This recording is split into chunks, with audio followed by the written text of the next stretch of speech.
Caffeinated podcast. Wake your mind. Sip that thought. Let it grind. Caffeinated podcast. Pour it in. Press play. Caffeinated podcast. New brew every day. አቦል የሆኑ ዜናዎችን በዴልቲ ተዘጋጅቶ በካፍኔድድ ቴክ በኩል ይዘንላችሁ መጥተናል። ማሳሰቢያ፣ እነዚህ የምናጋራቸው ዜናዎች ለመረጃነት እንጂ የፋይናንስ ምክሮች እንዳልሆኑ ለማሳሰብ እንወዳለን። Caffeinated podcast. በዚህ ሳምንት የብሔራዊ ባንክ የውጭ ሀገር ምንዛሬ እና እንቅስቃሴ ለትምህርት፣ ሕክምና እንዲሁም ሌሎች የግል ምክንያቶች ከአገር ውጭ ማንቀሳቀስ ፍቃድ ሰጥቷል።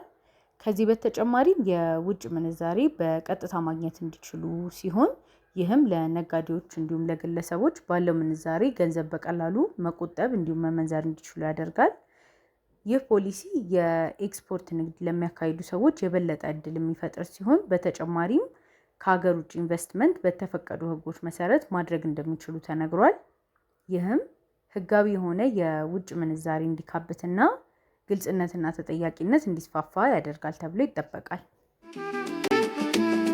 Caffeinated podcast. በዚህ ሳምንት የኢትዮጵያ ንግድ ባንክ ሲቢኢ ኮኔክት በሚባለው አዲሱ መተግበሪያ በኩል የዲያስፖራው ማህበረሰብ ገንዘብ በቀጥታ እንዲልክ እንዲሁም በአገር ውስጥ ወዳላቸው ዋሌት እንዲያስገቡ አሳውቋል።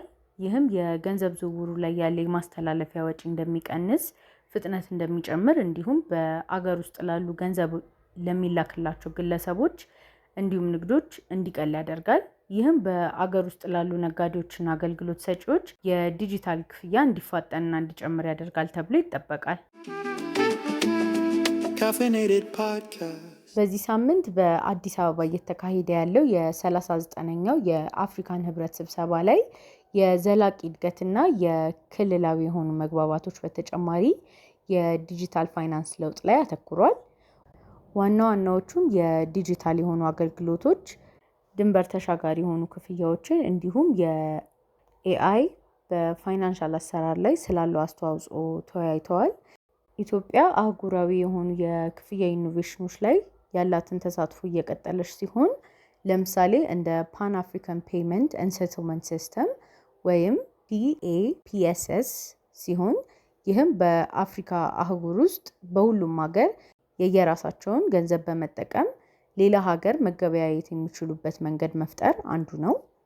በተጨማሪም ስብሰባው ላይ የዲጂታል ስርዓቶችን፣ የዳታ አጠባበቅ እና የዲጂታል ማጭበርበር መከላከያ መንገዶችን ተወያይተዋል። Caffeinated podcast. በዚህ ሳምንት ኢትዮጵያና ፈረንሳይ የመጀመሪያውን የሁለትዮሽ የብድር ውል የተፈራረሙ ሲሆን ይህም በጂ20 መዋቅር መሰረት ነው።